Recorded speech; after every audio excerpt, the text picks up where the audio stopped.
Okay, for this week's video, I'm going to do something. I'm going to review an application that everybody kind of knows about already, but I'm going to go into it a little bit differently. We're going to look at Twitter, and I've said before that Twitter is by far my one of my favorite devices, I suppose, but my best source of PD is without a doubt Twitter. The amount of articles and the amount of connections and networking and collaboration that I do on Twitter is by far um, the most developed professional learning network that I have. But I don't even do it that much. I don't do it as much as some people.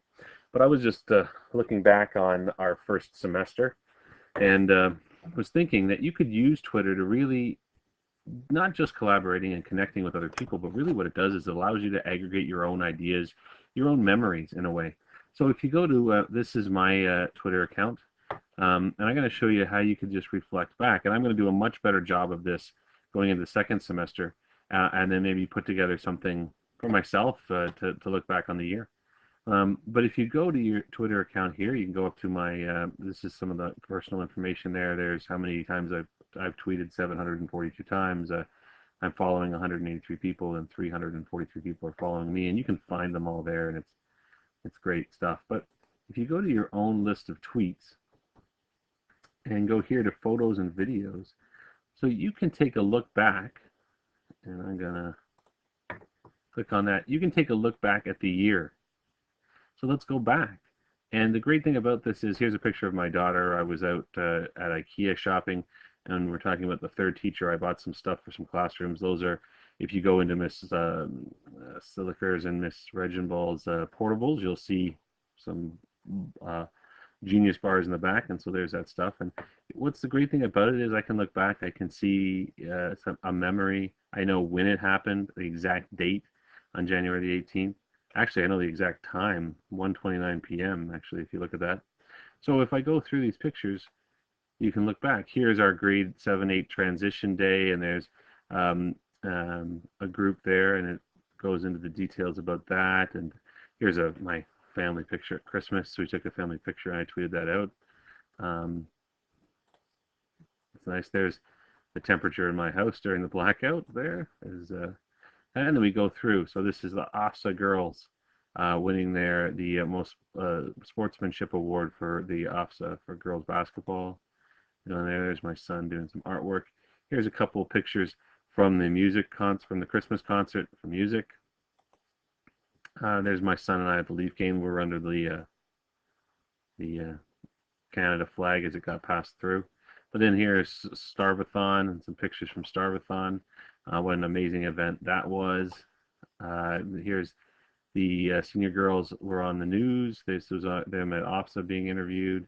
Here's some parent-teacher interview nights. I remember, when was that? Oh yeah, it was November 21st. And you can basically go through your whole year and go, there's a video there that I tweeted out. There's the senior girls at their TDCA finals, them winning. And there's the IB de-stress night. They're all doing the Thriller video. So it's just great. Here's at the academic awards night, a selfie of me and McAlpine and Tony and Mr. Roderick's our CSAC chair. So you can go through the whole year, some iPad training. You can go through the whole year. There's all the Waldos, or at least some of them, and really have a great reflection. There's Bernie doing his TOK talk on Shakespeare. Um, uh, grade 8 open house. My daughter, my kids.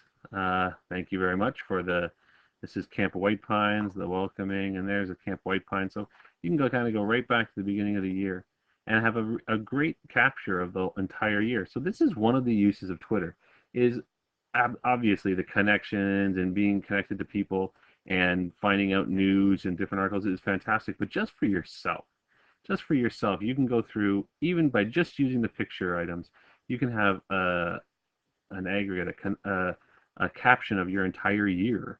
And in doing that, you're really sort of following, you can chronicle, in a way, your whole life. These things don't go away, remember, folks. This is everything. This goes all the way back. So this is there for everybody to see, and lots of stuff for you to be able to reflect on and to just collect.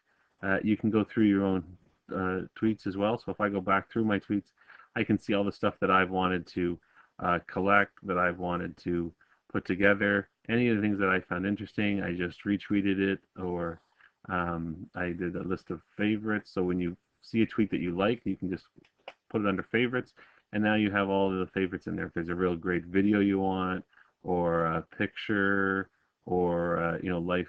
Some of these things are great. These history and pictures is fantastic. So there's just good stuff in here, and it's just really more. It could be more than anything else. Twitter can be simply a place where you can aggregate, collect, and you almost want to say archive your day-to-day life. And so that's just one thought I'd put out there for you. I think in the next few of these videos will be around the next lesson and looking at 21C in a whole different way. So I would encourage you to use Twitter. If anybody is starting to use Twitter, please let me know. I'd love to follow you, and I'd love to push you out there so that I can, and if you want, I can see if some of my followers would want to follow you and get it moving that way. Thanks so much.